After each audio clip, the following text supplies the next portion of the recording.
Hello and welcome to another exciting episode of Dingle's World. I am the Mr. Dingle. Well, folks, I just wanted to take a moment and share with you our final episode on the Raft. That's right, folks. We've done it. We have been rescued. Oh, wait! No, we haven't. And you know what the funny thing is? Nobody has.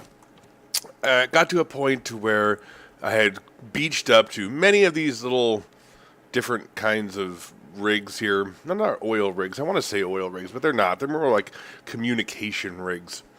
And it's a great place for resources. You know, inside there's a ton of good spare parts and crates and all that good stuff, and dive down, maybe get some materials off the ground. But ultimately, that's all it is. It's just a resource.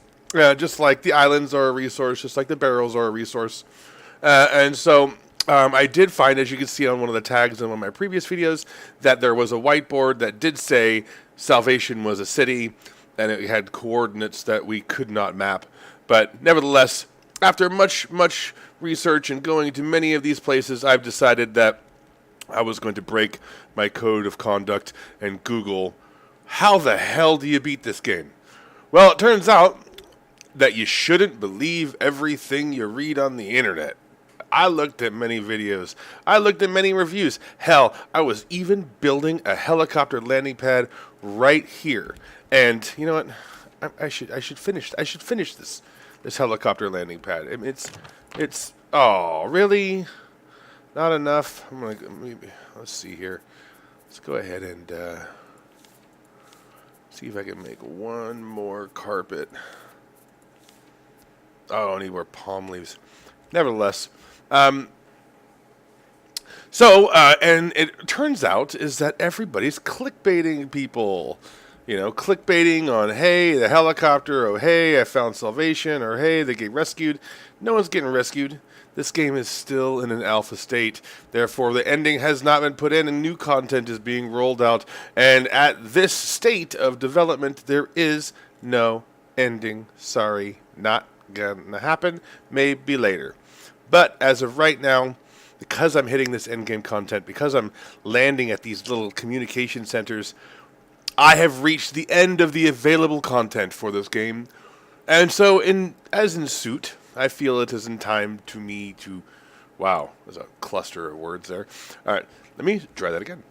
It is time for me to look back at our adventures, look back at our beautiful raft, and give a little review for those people that may be interested in picking up the game or haven't played it yet.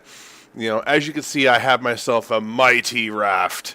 Arr, matey, with a good crow's nest, and I good sails. So ye turn your weathered ear to me, and I shall tell ye a tale of the game and its many woes and triumphs. So ultimately, the game is pretty. You know, you have a day and night cycle. You know, as of this, you know, the water looks gorgeous.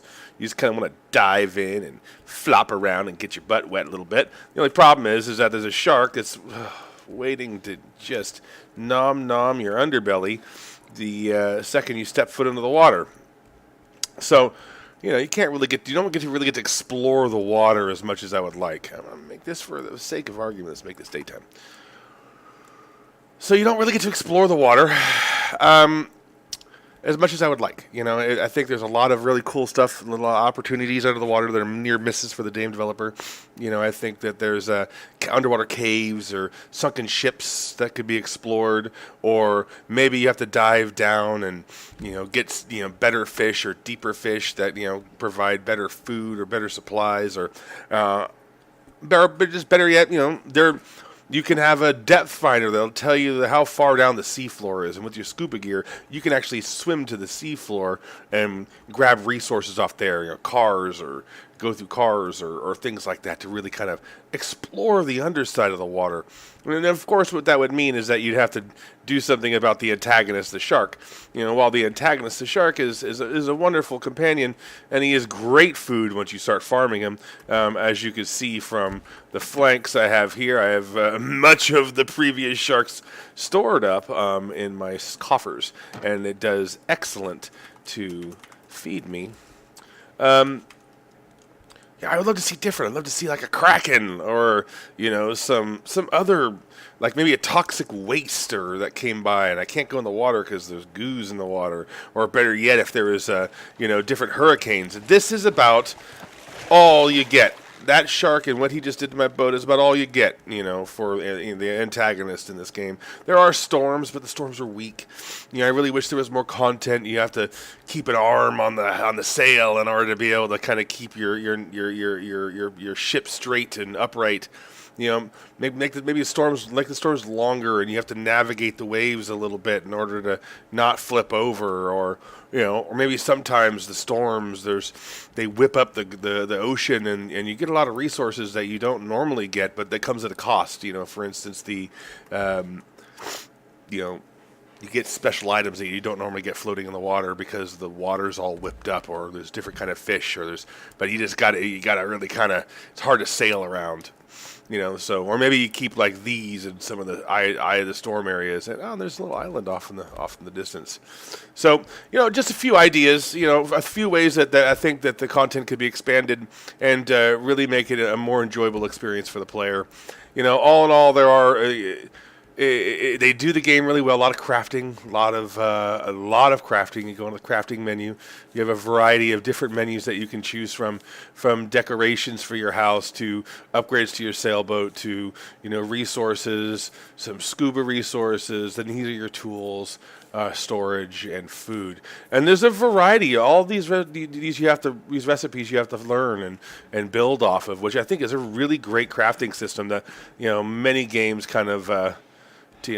Toe the line of, like World of Warcraft, the whole RNG part of it, or the grinding for resources. I think most games have that component because it works really well because people like to grind resources. However, this game, the resources are constantly the same. You go to the island, great. The islands are so much fun. You go up on them, you get the resources above and you get the resources below. I think that's the one thing that this game really did well, was the islands.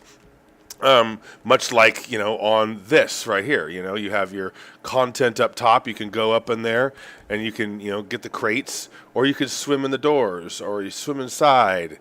And even if for the brave that, maybe killed their shark once or twice, you can go all the way down to the ground down there and get some of the harder to reach resources. But of course at a cost with the shark, so. They did that all really well, and it's really great that you can fish the stuff out of the water, but it's always the same four things that you fish out of the water, and it gets really, really, really, really monotonous. So, at first it was great fun, and I really enjoyed it, but I am at Days Survived 97. I'm almost 100 days out here on the ocean, and let me tell you what, I'm running out of things to build. And the truth is that needs to be expanded a little bit. There needs to be some more, decorations that I can build on the inside. Not that I don't love my guest quarters. It's a little plain. I'd love to have a variety of different things. Maybe some gimmicks, maybe some fake people, so that way I could have a little company on the water. I don't know. But, I'd love to see the recipe book expanded. Maybe even find special, secret, legendary, epic recipes under the water or in a bottle. Maybe you randomly pull up a message in a bottle and there's a recipe in there, or who knows, play with it, let's explore, explore more resources, more libraries of recipes. I think it's doing much of what the same. The game does things well, and it does it, and the things that it does well, it does really well, and can be expanded off really easily. Like the antagonist, the shark, switch it up, make it a hammerhead, make it whales coming by. Maybe just seeing a whale jump in. Maybe having some way you can maybe kill a kraken, or maybe how about a big old oil tanker that's adrift. A ghost tanker that's kind of like just cut loose and just sailing through the water, and you can get on there and get a ton of resources. Really kind of explore that. All in all, I think those are the things that the direction the game needs to go. As of right now, the gameplay is a little light. I think ultimately for the beginner player, it's a lot of fun for the first, 3 or 4 hours, but then the gameplay starts getting repetitive. So, with that said, it's also kind of balanced on its ear, because the first, I would say, 5 minutes of the game, the first, day or 2 days on the game is probably the hardest the part of the entire game. Once you have that little 4 square raft and you're building off of it, and you're learning to manage your hunger and your water, which, as you can see from me, just standing here, I'm dying. I have all these resources built up for that.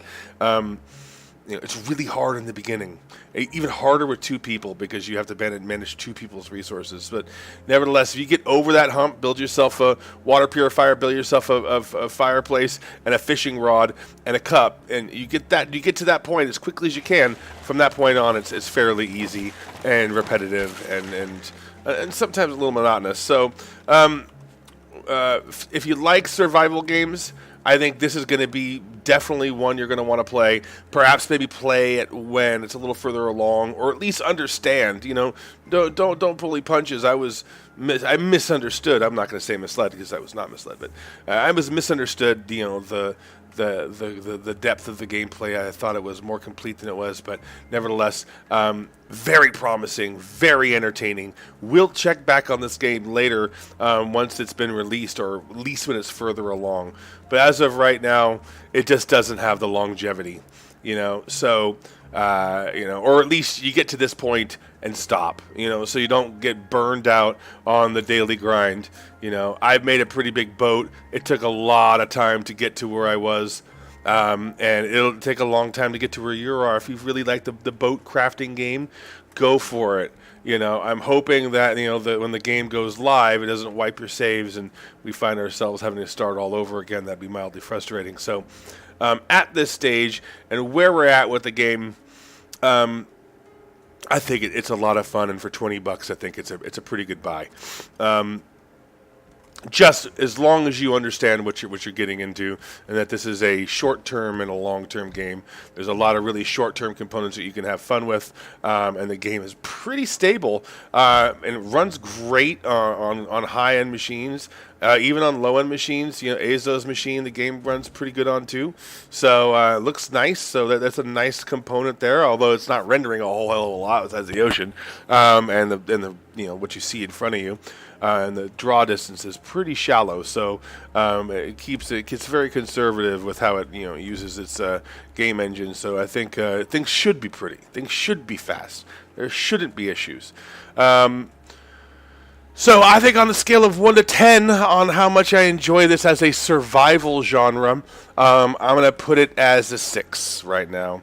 6 is good. 10s are hard. I don't think I've ever played a 10 survival game. You got to leave room for improvement. If I were to grade, let's say, The Forest, I'd put The Forest at probably a 7. And the reason for that is because it's a really small world and a lot of the same problems. But this game isn't complete yet, too. So I think there's a lot of promise here, and it can head in the right direction. And I think would be really good for those people that want to, craft things, that want to have resources, that like to farm, that like the kind of quiet, peaceful, serene kind of environments. When you're not being attacked by the shark, it is really beautiful and it is really nice. And you are on the water, and you're not constantly, being assaulted by some, zombie or something. You're out on the ocean. So, enjoy it, and so it's kind of like a good relaxing game, and fun. Go have fun, make yourself a garden, make yourself storage, make yourself a bedroom, make yourself a guest quarters, make yourself a helicopter pad over there, make yourself an office like I did down there. Really go explore and have fun with it. I think you will. If you look for fun, you're going to find it. But all in all, based on the things that I said earlier on about the areas that I think they can improve, those are the things that I think are really holding it back from really hitting that 7 or 8. If they implemented on all those notes and maybe did a couple surprise things, this could be an 8 or a 9 real easy. So great game, shows promise. It's not there yet. For $20, I'd say it's what you'd expect, for $20. You're paying $50 for a game, $20 isn't that bad. So, but I think you get a lot for your money, and especially if when the game comes out, you get access to that too. Then then I think that price is assuming the price doesn't go up, it could be a really great value, folks. So, great idea. So the gameplay could use a little work. It's a lot, very repetitive with the the resource farming. That would help a lot if there was more items in the library. A lot more exploration. We're out here in the ocean. Come on, have fun with it. Play with it. Let me explore under the sea. Let me explore above the sea. Let me explore on the sea. Show me shipwrecks. Show me, boats that are ghost ships that are just floating in the ocean. Show me, caves underneath the island. Show me, give it to me, baby. That's what I want to see. I didn't get there, though, but it could. So, no, that's a 6 out of 10. $20, good save. All in all, I'd say for $20, hey, I think it's worth your buy, especially if the game is more content is available down the road, and the game is ever expanding. So that's from me to you, from the Mr. Dingle to your ears, folks. This is me signing off on the Raft until more content is available, or at least until I have Azo to kind of be by my side and build the megalith. Until then, look at the channel for new content coming down. If you like what you see here and you're watching on Twitch, make sure you hit follow. Also, go over to YouTube. Or not all my videos are stored on Twitch. I have all the videos you'll find on YouTube. So go to YouTube, subscribe there, hit the like button, hit that bell button so when when new videos are available, and follow along so that way you don't miss a beat. Much love. Remember, I'll make the content. You guys click the buttons, and together we will rule the world. Much love, community, and that's the Raft. See you on the next one.